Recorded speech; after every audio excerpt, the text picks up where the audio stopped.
more relevant and applicable to what we're kind of living through. So let's go back in time a little bit.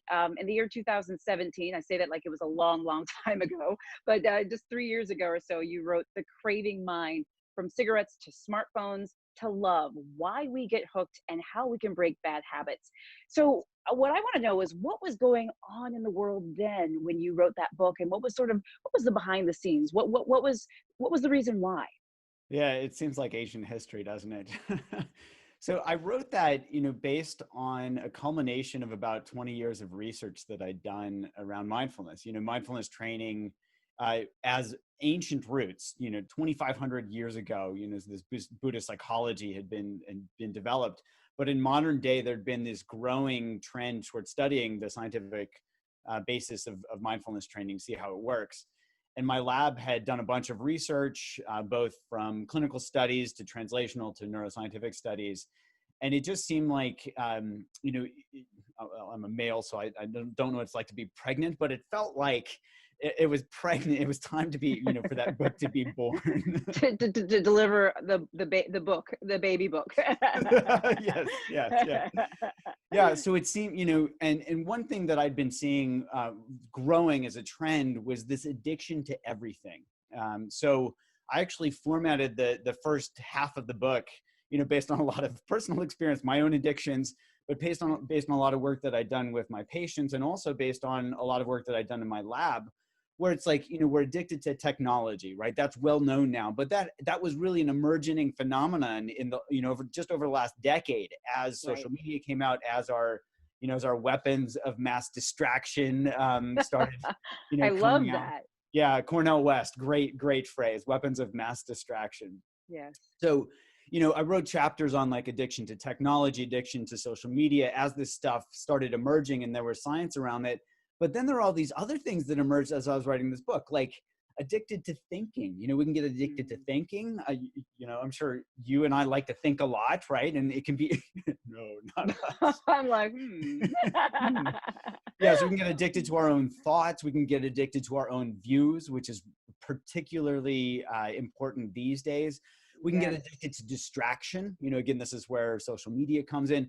So it seemed like there was a lot to unpack around not just talking about classic addictions, like cocaine or heroin or meth or whatever, but really how we're set up for addiction. And then, of course, I don't just leave people like good luck, but the rest of the book is around my research really identifying some novel ways that we could start to specifically target this addictive process, and show that we can get out of bad habits, addictions, et cetera, not just clinically, but even we could understand the neurobiology underlying them. Sure. No, I mean, it sounds like literally a must read for pretty much everyone, because I like how you talked about the variety of addictions, right? It's not just one thing, and it may not be heroin or meth or whatever. It can be a smartphone. It can be to thinking, etc. So, I think it also reminds us of the wide range of sort of addictions that exist. They don't have to all be sort of the big and bad. They can be what seems almost quite normal and typical. And that's a good reminder. You have one chapter in your book on kindness, so, which I think couldn't be more important in the time that we're living in right now. This chapter is entitled "Learning to Be Mean and Nice." Mm-hmm. So before we dive in, what do you mean when you say learning to be mean? Yeah, so the good news is that I don't think we're born jerks. That We is kind good of news. learn it. Yes. Mm. Yeah, and actually, it turns out that Charles Darwin had written a lot about this. His one-line tweets about his work is survival of the fittest, but Yeah. it actually goes much deeper than that. He talked a lot about empathy and compassion and working together as a way to actually help an entire species survive, which is probably harder to fit into 280 characters or whatnot. So we don't hear as much about that. But I was really interested in this question of how does things like learning to be mean actually fit with these reward-based learning systems, this addiction system? And it actually started from a conversation I had with a friend where we were just having a conversation about, how much of even ethics can be boiled down to basic survival mechanisms. And that led him to writing his entire PhD thesis on this topic. So learning to be mean, I think, is much deeper than just these, they're a bunch of dead white men that have these, these ethical, these moral things where they say, it's basically thou shalt, and people talking about how ethics are based on these moral codes. But he actually made a very convincing argument, going all the way back to the Buddhist psychology, that it's actually based on basically reward-based learning. I love, so there's this phrase Abraham Lincoln used where he says, when I do good, I feel good. When I do bad, I feel bad. And that's my religion, and that really boils it down to, we learn from our behaviors and we learn from the results of our behaviors. And Jake actually wrote his whole thesis showing that there's actually there's a good basis for that being a basis for morality. That's so interesting.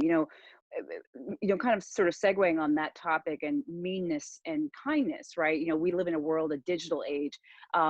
Being anonymous is ubiquitous. I'm on social media. I know you're on social media. We follow each other, and it's neat to see your posts. And me being on social media all the time, I've got my share of mean tweets and things of that nature, and mean comments. What I'm wondering is, in this age of being able to be anonymous so easily, is that actually a good thing or a bad thing for empathy and for kindness? How does that impact how kind or mean we are? Yeah. I'm so glad you asked that question. It's so important. If you look back to communities, in communal living, when people were in small villages or whatnot, and, it wasn't a global village, that's connected by social media, if your neighbor's a jerk to you, you got to face your neighbor. And you know what, to survive, your community, they know who's the jerk, they know who's the liar, they know who's trustworthy and all this. So there's actually a kind of a code that gets set up where at least people know what's going on. And there's a lot of transparency as part of that, where, people really know what the story is. So we learn a lot. And I would say we learn primarily through feedback. Right. So if you're, if you're talking to your neighbor and your neighbor's being a jerk to you, your neighbor can see how you respond to that. Like, oh, and they can get that visceral feel of, oh, wow, I just said something that was kind of mean. On social media, you can blast a tweet at somebody, they'll never see your face. Right. And you can just sit there and go, ooh, that was fun. I enjoyed doing that. Where there's that little hit of whether it's self-righteousness or just somebody just is having a bad day and they want to take it out on somebody else. And then when that feels good and they don't get that negative feedback, that just gets perpetuated and it gets egged on. And on top of this, with Twitter in particular, you can mute people that you don't want to hear from that might be giving you constructive feedback. And then, you get all these trolls that sit there and egg you on and say, yeah, that was great. Go get them. Yeah, you're great. When in reality, you're being a jerk and you're harming somebody. That couldn't be more well put. And I loved how you said we often learn by feedback, right? Mm-hmm. And that seems so, it's kind of like, and I'm like, like the clouds have opened, the sky is parted, because I'm like, that's exactly right. We do learn by feedback. And you're right, for living in a village where we have to see that neighbor that we were mean to yesterday, perhaps, it changes the dynamic and how we behave in the future, et cetera. Perhaps not, but it's different than on Twitter or what have you, when you can just block or mute someone who's not great, or someone who's not great can just continue acting perhaps or seemingly without consequence. Just to take that one step further, and you've talked so much already about how this anonymity affects relationships and our behavior. Are there any other aspects or any other changes in relationships or our interactions that you also see this sort of anonymity affecting?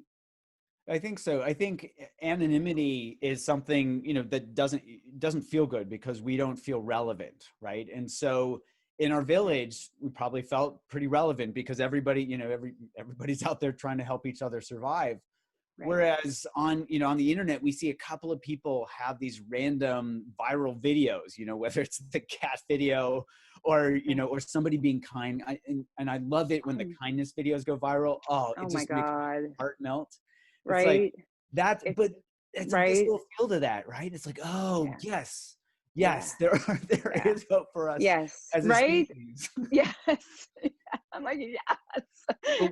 So when you look at that anonymity aspect and somebody's thinking, oh, that person's being nice, and then they start judging themselves and they think, oh, this is what life is about, is getting a viral Twitter video, when in reality, they might last for 15 seconds or a minute or whatever, and then it's over. And then we're just left wanting more and more and more. So it's actually pretty shallow as things go. It's very, it doesn't actually engender meaningful relationships. But the problem is, somebody gets a bunch of likes on Twitter or on Facebook or on Instagram or whatever, and that jacks their dopamine system that says, go do it again. And so they bypass, they don't actually realize, oh, this is shallow. They just get addicted to doing it more and more. And then they try more and more things. We see this all the time, people falling off cliffs because they want to have the perfect selfie that they can post. And, people saying terrible things that they were trying to be funny, but then of course, they don't realize that it's not funny, and all of that. And all of that's just tapping into these basic learning mechanisms. You are speaking the truth. I mean, it's literally talking about this world that we're in. It's almost like we're being rewarded, which of course is what you're talking about with dopamine, right? It's we're being rewarded for sort of what we're doing and the response. There's this reward pathway that it's like, okay, more. And it explains a lot. What other neurological complexities are going into these kinds of behavior changes when we're talking about being nice versus being mean? Kind of talk us through it. Talk us through that. Yeah, so a little bit of background would be helpful here. I wrote an entire chapter on being addicted to love. That old song. I don't know if it's Bowie or whatever. Yes. But that was based on some personal experience where I didn't realize until after college that I was just totally addicted to the rush of the excitement of the romantic relationship. And I started doing research into that, particularly for this book. And also my lab in parallel had done a bunch of neuroscience studies where we were actually studying the brains of people practicing a meditation called loving kindness. So it's interesting. There's a history with romantic love. People have studied this neurobiologically, and it turns out that people that are caught up in the throes of romantic love, that activates reward centers, right? There's that dopamine spike, and all these the reward centers get activated. And in fact, they could dissect that a little bit more and actually find that people that scored highly on there's this passionate love scale. There's an obsessive subscale. When you're obsessed with your partner, when people are obsessed with their partner, they actually activate a part of the brain called the default mode network, which is activated during self-reference, when we're basically thinking about ourselves, which makes a lot of sense. When I'm obsessed with my partner, it's not about the love. It's not about even the partner. It's about me, right? That's right. So that part of the brain gets activated. And the reason I mentioned that is because we found the exact opposite when people were practicing loving kindness meditation. And loving kindness is basically practicing kindness, it's basically kindness toward all beings. It's not just about me getting something, right? With romantic love, it's about, when's that next kiss? When's that next date? And all that stuff, 'cause it's about me. But with, in the Greeks had a word for this selfless love called agape, a goodwill toward all human beings, basically. Sure. Very, very different than eros, that romantic type of love. And in fact, neurobiologically, we found that with this agape type, this loving kindness type of practice, that brain region that gets activated when we're caught up in romantic love gets really, really quiet because it's not about us. Ah, interesting. Yeah. Wow. So it gets even a little more complex here because we can dissect this, not just with brain scanners, but we can dissect this in our own experience. And it's actually relatively straightforward. So I'm going to pop quiz. I didn't mean to pop this on you, but here we go. Oh, I love quizzes. Yeah, ask me. Okay. So you tell me, when you're caught up, I'm going to give you two categories and you have to pick. When you're caught up in romantic love, right? That Twitter pated, right? From Bambi. Yeah. Yes. Does it feel more closed down and contracted? Or does it feel more opened up and expanded? It feels like the world has opened up. It feels like open, big, like dancing, through flower fields. Yeah.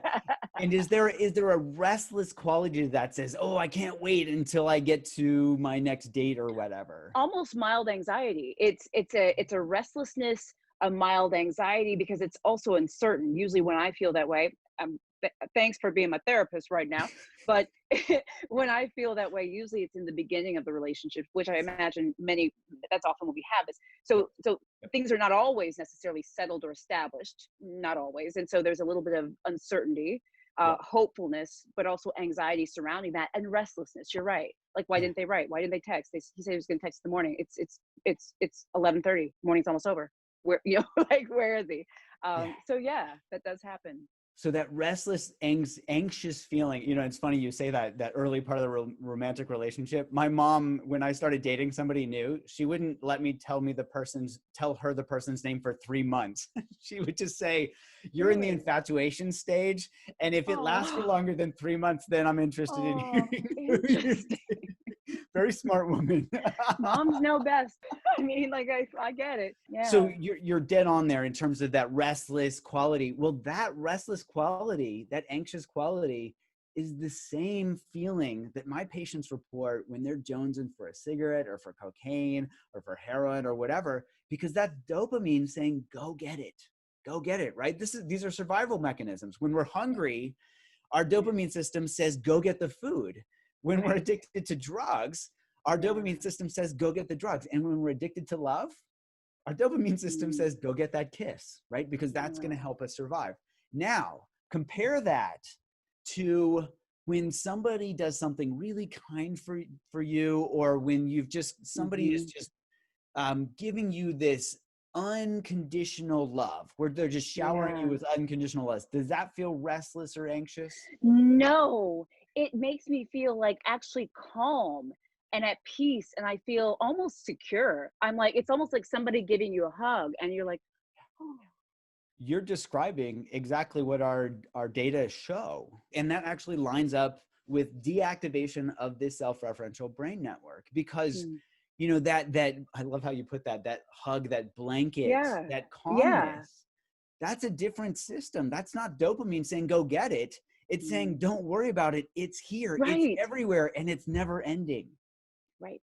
You're There's this, it fine. reminds me It's of, good. yeah, yeah. It reminds me of this great quote. There was this Persian sage named Hafiz from centuries ago, and he says something like, "After all this time, the sun never says to the earth, 'You owe me.'" With a love like that, it lights up the whole sky. Oh, Isn't that beautiful? I mean, it's so sweet. It's kind of like the sun is so generous. Like, it's making me say, "Oh, God bless the sun." It doesn't ask for anything back, does it? But point well taken. Yeah. I want to talk a little bit about how mindfulness plays a role into this, if at all. We're talking about rewarding and punishing behaviors and needs, addictions, etc., and what control we have over what and how certain things make us feel, rewards and punishment wise. But how does mindfulness play into this? So I think of mindfulness as bringing awareness to what's happening, right? But not prejudging what's happening. So it just kind Mm, of helps us see things very, very clearly. mm, So for example, if we're being a jerk to somebody and we're not getting feedback, we might continue doing it, or even, groove that pathway where we're going to be more of a jerk to that person because we just don't know, and we might feel good. right. So mindfulness helps us pay attention to see, okay, what's the result of this behavior? Think of this as cause and effect. Okay, I'm doing a behavior. What's the effect of that behavior? Is it leading to, connection, or is it leading to, divisiveness, right? And when we get that feedback, when we really pay attention to what that feels like, I mean, I don't know anybody that says, boy, it feels really good to get in a fight, as compared Mm. to, boy, I connected. Yeah, no thanks. Feeling connected just feels so much better. It seems like it should be intuitive to all of us, but I don't think that it is. And we're in the world that we're living in right now. We're living through literally, political division, racial division. We're living in a pandemic. There's divisions within health, right? There are people who don't have COVID and people who do have COVID. I mean, there's so much division right now, and it literally at times feels like people have sides. Like, you're literally either one way or the other, that it's not a mix, or as much of a mix as it's felt in the past. And So I want to talk a little bit about the being a jerk versus not. At one point, you've summarized someone's PhD research in your book, and you say ultimately it's more painful to be a jerk than it is to be nice to one. Mhm. And, I kind of think I know what you're talking about with that. And I think people might be able to imagine as well. But I want you to kind of go through that and talk us through that, because I think it also relates to what you just said too about being a jerk versus being nice. So what about that? Yeah, so let's use the example of self-righteousness, because let's see, you and I probably see way too much of that right now, right? I'm right, my views are right, you're wrong, I'm not Hmm. even listening. I'm just going to talk louder and maybe you'll Right. Right. I'm you'll going to understand shout. if I yell at you, all that stuff.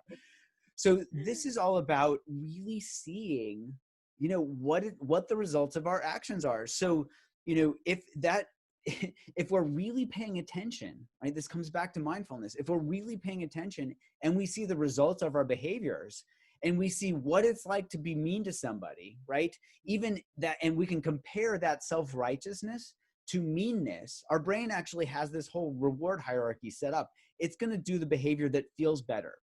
Now, if we're not paying attention and we don't see that being mean feels worse than being nice, we're never going to change our behavior. There's an ancient saying actually about anger. Anger with it's honeyed tip and poisoned root, right? Because that self-righteousness in the moment, it's like, oh yeah, I got that person. But if you Right. really look at it, poison, poison, poison, poison. So really, Yes. his whole Yes. thesis was about paying attention, bringing awareness in to see, what is that self-righteousness? What does that honey tip actually feel like compared to the poison? The poison feels worse It than being does. Wait, kind to and somebody. excuse me for interrupting, but let me tell you that this is something I've learned over the years. And I'm not typically a mean person or, a snarky person, but when I am and when I have been, I tell you, it kills me. And there have been times too where, say, maybe I've had an interaction with someone, an interaction where you come away from it, you say, they were so mean to me, they were so wrong. I should have said this, I should have said that, I should have, why didn't I? But the truth of the matter is, the few times in my life that I've done that, it's eaten me away. It is so, and it's actually been a really helpful lesson to learn this idea of no matter, almost no matter, right? Of course, every situation is situation dependent, et cetera, and how we act and what we do depends on that. But I'm telling you, the situations where I choose to say, okay, all right, and I just sort of, whatever it may be, but I don't sort of say what I think, or I don't kind of punch the person in the gut, and theoretically, I always feel better. I feel worse when I'm not kind, or when I'm not giving, or whatever, and that often feels like that even seems counterintuitive as well, because one might think, well, when someone does wrong to you, doing wrong back to them should level the playing field, should even the score, right? Isn't this the ancient concept of, you punch me, I'm going to punch you back, and it isn't right supposed to be held with that? But it never feels that way to me, which I think is what you're talking about.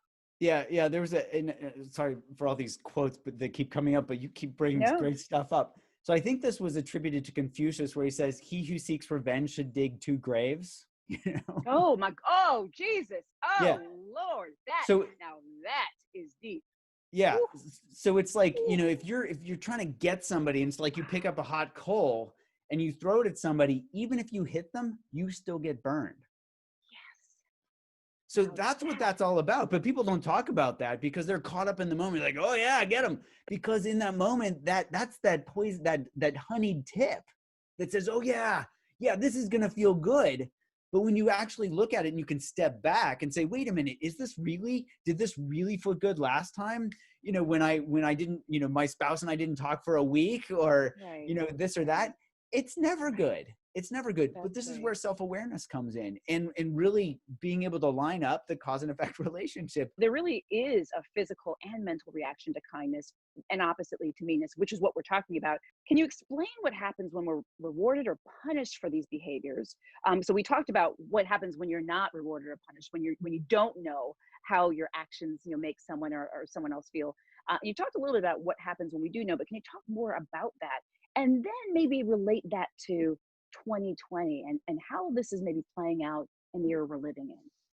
Yeah, these are very good questions. We could spend forever talking about this. The biological basis of being rewarded is actually pretty similar, whether we're finding food, whether we're getting addicted to cigarettes, or whether we're learning to become attached to our own views. So in that way, the dopamine hits that come, from finding food and remembering where the food is, very similar to those dopamine hits that come when we say something mean and then somebody says, yeah, that was good, do it again, right? That positive reinforcement that we get. So that's in 2020, I think we're seeing, I've never seen such divisiveness just everywhere. Who knew that we could politicize wearing a face mask? This is about everybody's health. Yet, hey, let's turn this into a political issue. So there's an example of where divisiveness is just like, it's the du jour, the soup du jour. What would you like? I would like some divisiveness, please. Oh, we have plenty of that, Right. And that gets perpetuated when people are, they're constantly thrown for a loop where they don't have time to catch their footing and actually step back and ask, hey, is this helpful? Right? When everything keeps coming at us, and I think this is where information overload comes in as well. We're getting all this information. This is bad, and we can't step back where we're constantly reacting to this, we're constantly reacting to that. We never have time to step back and ask ourselves, wait a minute, what is happening here? And am I contributing to it? So in 2020, it's really important that we all get our own bearings. And instead of reactively, and even habitually just reacting, it's humor and outrage that get the likes and retweets on social media, right? Instead of just getting caught up in social media, it's really important for us to step back and ask, wait a minute, how is this actually helping me feel better, live a better life? How is this helping the world feel better and live a better life? What do Twitter wars actually get us at the end of the day? Nothing except more division.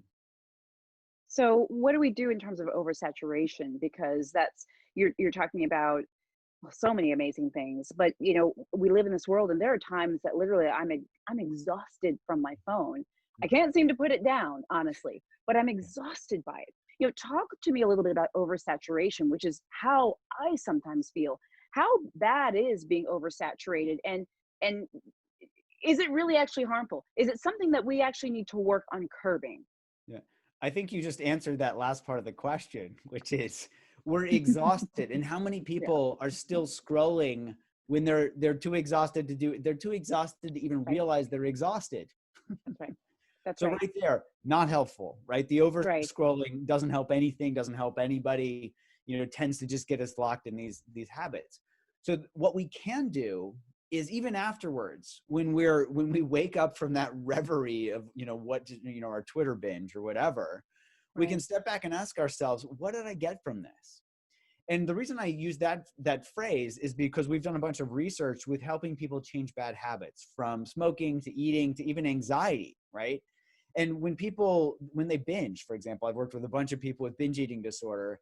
We ask them to really reflect afterwards on that behavior. What did I get from this? Because if they're in the middle of a binge, it's hard for them to do anything because they're all just on autopilot. Sounds like with a Twitter, a Facebook or a Twitter Facebook. binge. Right. With a Facebook Just binge, scrolling. same thing. Right. So afterwards, we can step back and ask ourselves, what did I get from this? And that's really important because it helps us step back and see that cause and effect relationship. And the more we can do that, the more it helps us become disenchanted with that behavior, right? That's where we tap into our rewards, our brain's reward center, because our brain is going to say, oh, if this doesn't feel good, I'm going to be less excited to do this in the future. Someone who's listening to this is saying, gosh, this sounds like me. This sounds like something I want to learn more about. I need to hear more about. Where can people go to get more information, to understand and to learn and be engaged in these conversations more? Well, I've put a bunch of short videos on YouTube, especially around the coronavirus. And so everything from why we get addicted to news, because it's like a slot machine, to kindness, actually, and how we can learn to develop kindness as our new habit because it feels good. So people can go to my YouTube channel. It's just Dr. Jud, DRJUD. But we've also put out a bunch of educational materials on my website, which is it's drjud.com. Even some animations that explain how this stuff works in our brains, because it's actually rewarding for me to translate the science into very simple, but not simplified, but just Huh. really simple language so everybody can understand it and benefit from it. Because, if nobody benefits from the science I do, why should I bother doing it? So those are Mm. two good places, the YouTube, or my website.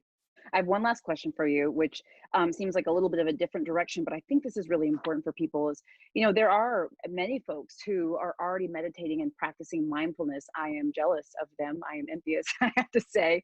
But there are many people who sort of have the hang of it that are already sort of in this practice, which is wonderful.